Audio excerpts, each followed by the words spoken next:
Bienvenue sur Ténébrisomnia. Je vais encore remplir ma wishlist.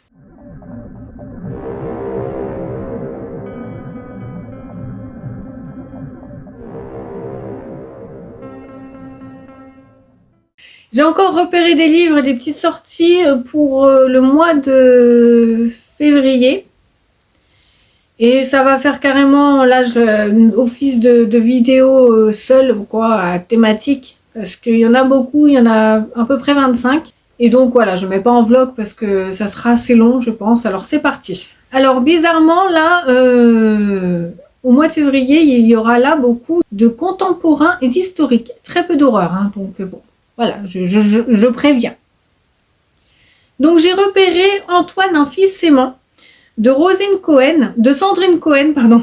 Je dis Rosine parce que justement, et c'est pourquoi je l'ai sélectionnée, elle avait écrit Rosine, une affaire criminelle ordinaire, je sais plus quoi, enfin bon, bref. Et donc j'avais beaucoup aimé, et donc j'ai mis ce roman qui sortira chez Belfond Noir le 6 février. Donc on est avec Antoine Durand qui a 17 ans, qui est un lycéen brillant, sans histoire, qui grandit dans la banlieue EP de Meudon, jusqu'à ce dimanche de février, justement, où dans la cuisine, Antoine pointe un fusil de chasse sur son père. Pour le braver, le faire rire, mais l'arme est chargée et le coup part. Xavier Durand meurt sur le coup. Bon. Et on va retrouver, je pense que c'est la même, je pense qu'elle s'appelait comme ça, l'enquêtrice de personnalité qui avait défendu Rosine dans ce roman-là. Clélia, voilà, va se charger du dossier. Toujours le 6 février qui sortira chez 10-18, on va voir La foi du braconnier de Marc Séguin. Donc là, on va être avec Marc Maurice qui trace avec son pick-up une route dont le parcours vu du ciel dessine les mots qu'il a envie de hurler à une Amérique qui le déçoit. Ah, you. Je ne sais pas si je peux le dire ici sur YouTube. Toujours le 6, j'ai repéré Les Pirates de Dieu de François-Henri Soulier qui sortira chez 10-18. Et là, on nous dit que c'est un génial page-turner sous l'Antiquité. Moi, j'aime beaucoup cette époque dans la littérature. Un empereur romain pourrait-il s'avérer plus sanguinaire que les pirates qu'il a fait arrêter? Voilà, on sera à Jérusalem en 326. Enfin, il y a des corps qui sont retrouvés, qui sont découverts, marqués au front par une plaie en forme de poisson. Toujours chez 10-18, sortira, et toujours le 6 février, prochain arrêt d'Alex Schulman. Là, on est avec 5 personnes qu'en apparence rien ne relie, prennent le train à la destination de la gare de Malmö en Suède. Mais que vont-ils chercher dans cette petite localité perdue au milieu de nulle part? Alors oui, c'est du contemporain, hein, c'est pas de l'horreur, on n'est pas dans la littérature imaginaire, mais c'est très bien. Les éditions Héloïse d'Ormesson, on passe au 13 février, sortira 100 minutes de silence de Christophe Wojcik. Là, on est avec Léon Léger. Il est rentré au village. Il y mène une vie heureuse avec sa femme et ses 2 enfants, jusqu'au jour où son corps est retrouvé dans une carrière désaffectée. Meurtre, suicide, accident. Qui était cet homme et que lui est-il arrivé? Parmi les 100 personnes rassemblées lors des obsèques autour du cercueil, chacun, famille, collègue ou voisin, proche ou moins proche, détient un fragment de réponse, une part de vérité. Toujours le 13, chez Pocket, sort Dans le ventre de Clara de Régis Geoffrey. Sans jamais le nommer, Régis Geoffrey raconte comme personne ne l'a jamais fait auparavant les origines du dictateur le plus féroce de tous les temps. On va parler de Clara Hitler. Voilà. Ensuite, j'ai repéré L'appel de la terre sauvage de Dee Morisset. Lily Barton, l'arrière-petite-fille d'un légendaire pêcheur de perles, retourne chaque année à Broome, au nord-ouest de l'Australie, pour renouer avec ses racines. Quand elle réussit à convaincre sa fille de l'accompagner, Lily se dit que c'est enfin l'occasion d'aplanir leurs différends. Par Dee Morisset, la reine australienne du roman d'évasion. Toujours le 13, chez Pocket, L'indifférence de l'eau qui dort de Valentine Stergan. À la fois émouvant et dans l'air du temps, un roman d'amitié, d'amour passé, de secrets inavoués. Et oui, je vous l'ai dit, on n'est pas dans l'horreur du tout dans cette sélection. Toujours le 13 chez Pocket. Rapatriement. Voilà. Dave Guerra. Elle a gagné le concours du premier roman, La naissance d'une écrivaine. Donc on est avec Annabella Morelli, 23 ans, habite à Lyon, loin du Congo-Brazzaville où elle est née. Elle est étudiante, amoureuse et se rêve poétesse. Ses parents, un ouvrier franco-italien exilé en Afrique, une villageoise congolaise devenue mère trop jeune, elle fuit les souvenirs au goût doux amer de son enfance. Les moments de tendresse partagés avec son père ne suffisent pas à effacer ses accès et ses violences. Elle se réinvente une vie loin de lui, restée en Afrique et à son entourage raconte qu'il est mort. Mais lorsqu'elle apprend sa mort, véritable cette fois, son monde s'effondre. Confrontée à la question du rapatriement du corps, Annabella enquête, se perd, fouille et démêle bien plus que ce qu'elle cherchait. Secrets de famille, mensonges, corruption, jusqu'à la dernière page, nul ne sera épargné, surtout pas elle.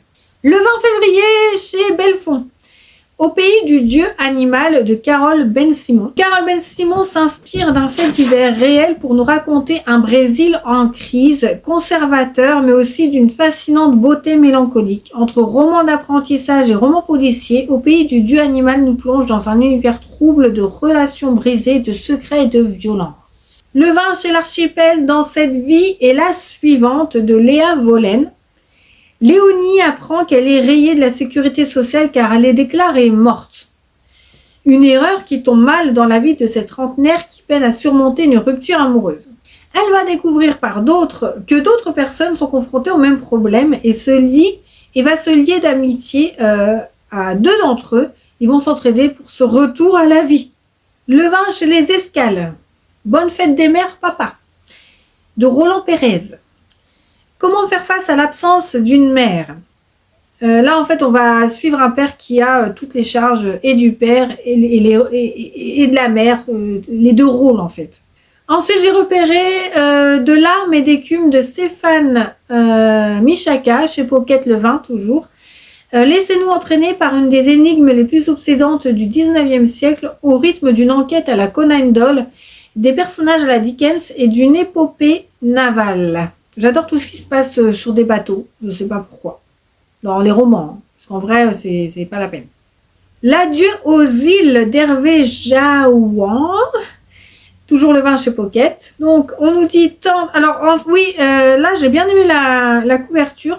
Tante Marjorie est morte, l'oncle a assassiné à petit feu, ça commence très bien. L'arme du crime, l'infamie et la bassesse qui ne laissent aucune trace, sinon dans le cœur de la victime et dans les mémoires des témoins, tel Will qui se souvient. Ça, j'ai bien aimé. Et on va être avec Marjorie qui va lui raconter son enfance à Saint-Pierre-et-Miquelon. Ces îles du froid si chaudes au cœur qu'il lui a fallu quitter. Bon, moi, ça m'intéresse. Là, j'ai aimé la couverture.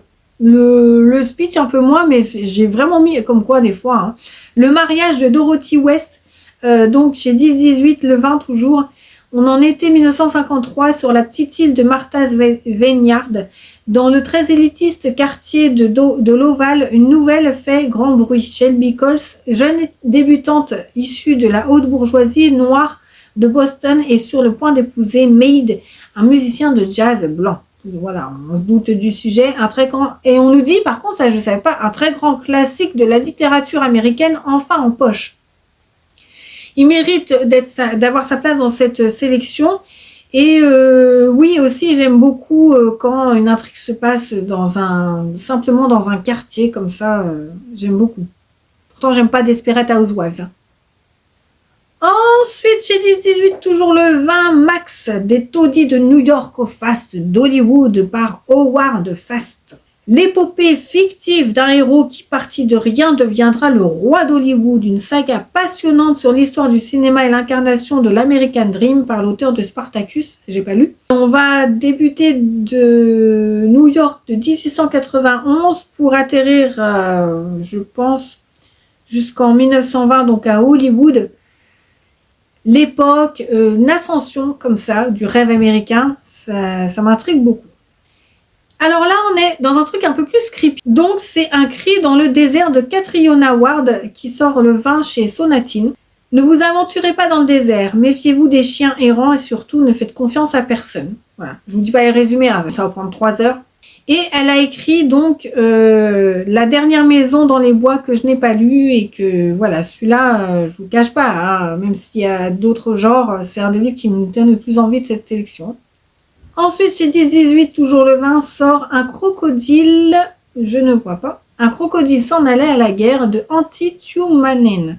Même un as du calcul de risque peut se retrouver démuni face à l'imprévu. Ça, par contre, je ne sais plus. Il y avait un titre de lui, il y avait un lapin. Là, c'est un crocodile. C'est quoi sur la couverture? Un âne ou un crocodile? Et je crois qu'il y avait un titre de lui où il y avait un lapin. Je l'avais déjà mis il y a peut-être 2 ans dans ma wishlist. Hein, j'ai toujours pas. Et je l'ai mis parce que l'auteur, à l'époque, le synopsis m'avait bien plu. Et bon, ben, voilà, je le mets. Ça a l'air un peu décalé, mais très bien fait. Ensuite, La cuisine mortelle de Tita Rossi, tome 1. L'art meurtrier du lait de coco, Cozy Crime 2025. Là, je l'ai mis parce que, pareil, le titre et tout ça, la couverture m'attire. Bon, c'est un Cozy Mystery. De temps en temps, ça fait pas de mal. Donc, il sort chez Pocket le 27. Le premier opus d'une nouvelle série de Cozy Crime avec de délicieuses recettes dont l'une est peut-être mortelle. Voilà. Ensuite, La fille de l'illusionniste d'Amita Barik qui sort le 27 chez Pocket. Alors déjà, un cirque itinérant. J'adore. Voilà. Un cirque itinérant pris dans les tourments de la Seconde Guerre mondiale. Ça va être très intéressant. Twice Cursed. 16 contes horrifiques. Voilà, un autre truc horrifique. Hein. Réécriture fantastique horrifique de contes par Neil Gaiman. Ça, fallait pas passer à côté. Réécriture de contes horrifiques par Neil Gaiman. Voilà. Hein, je ne vais pas répéter. Ça sortira chez 404 éditions, le 27. Donc, parfois les vœux se réalisent pour le meilleur et pour le pire. Bon, donc ça, ça, je le note. Ensuite, Abomination, le nouveau brûlot de l'autrice culte de Il faut qu'on parle de Kevin, donc par Lionel Shriver. Donc moi j'ai la double vie d'Irina et Il faut qu'on parle de Kevin dans ma palle de Lionel Shriver, donc, et ça c'est un autre roman d'elle. Je les ai pas lus encore les deux. Au passage, vous aurez pu très bien, je pense à ça, aller dans pour une petite reco, je vous le dis, hein, aller dans le challenge de Vox Literaria là. Pour la double vie d'Irina, il y a clairement une consigne double vie, de vie cachée. Et pour Il faut qu'on parle de Kevin aussi, il aura pu rentrer dans la consigne antagoniste enfant. Mais les deux, c'est 2 gros pavés, je savais pas où les caser. Voilà pour ma petite sélection. Si j'en trouve d'autres, hein, je vous les ferai pas en vlog ou tout là. Je vous dis, il y en avait tellement que...